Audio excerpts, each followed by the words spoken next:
96.9 WBZH and 101.1 WHSM, Hayward's home for real news and great conversation. Here's your daily news roundup.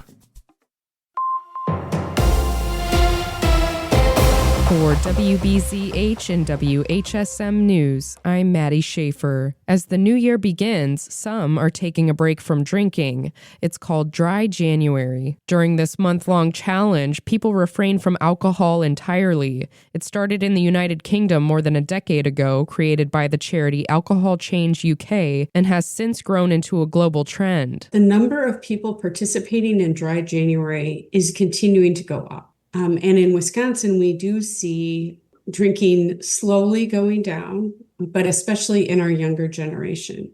So while we still are above the national average for underage drinking, that has dropped significantly in the last 20 years. That's Maureen Buzalaki. She is the director of the Division of Alcohol Policy Prevention and Research in the Comprehensive Injury Center at the Medical College of Wisconsin. She also runs the Wisconsin Alcohol Policy Project, which provides training, technical assistance, and tools to reduce alcohol-related harm in Wisconsin. Buzalaki says although drinking rates are going down, Wisconsin is still well above the national average of excessive alcohol use. She says the benefits from refraining from alcohol for just a month can be significant. There can be weight loss. People can have more energy, and so then they might eat better.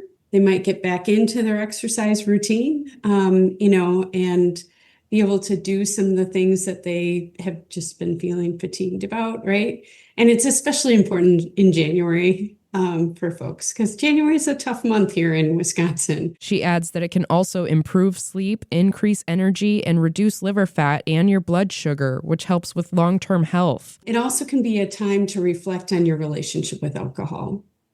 How much do you really want to drink? We've got lots of data center news from all over Wisconsin. Savannah Tomei Olson breaks it down. In DeForest, residents had circulated a petition asking the village board to add a new ordinance requiring that any big annexation of land would have to go on the ballot as a referendum, so voters would have the final say. At a meeting Tuesday night, the DeForest Village Board said no to that idea. QTS wants DeForest to annex 1,600 acres of property to build a data center there. And in Menominee, the city council has instituted new rules for approving these huge projects. The city now has tighter rules for how data centers should be zoned. They can't be considered warehousing anymore, and now there's a whole separate zoning category just for data centers. Council members tell Civic Media this change allows them to respond to community concerns in the future, like noise, light, and water use. The city of Menominee has faced pushback over a $1.6 billion proposal from Balloonist LLC. Meanwhile, at the state capitol, Republican lawmakers have introduced a plan that would further regulate data centers. The proposal from Republicans Romaine Quinn and Shannon Zimmerman would ban data center electricity costs from being passed on to Wisconsinites. It would also require data centers use closed-loop cooling systems, which dramatically decrease their water use. Democrat Jody Habush-Sinekin has introduced her own bill that would regulate data centers.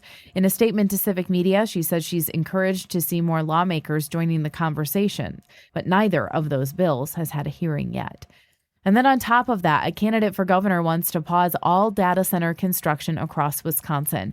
Madison Representative Francesca Hong has proposed a statewide moratorium on the projects until lawmakers have a chance to write new rules. State lawmakers are introducing legislation to protect Wisconsinites from ticket scalping and a prohibitive resale market for concerts. State Representative Jill Billings is a co-author of the Swiftie Bill, named after widespread complaints of ticket scalping and excessive resale prices for a Taylor Swift tour. The proposed bill would prevent resellers from using bots and multiple email or IP addresses to purchase tickets for resale at a higher price. It would also limit a single person a maximum of 8 tickets. Lawmakers are hoping to hold a hearing on the legislation this month. A Wisconsin State Assembly committee held a hearing on proposed legislation that would establish a sandhill crane hunt on Tuesday. According to the Wisconsin Examiner, the proposal comes as agriculture workers say the birds are causing significant issues with crop loss, with about 200 producers reporting conflicts with the sandhill cranes each year contributing to over $1.5 million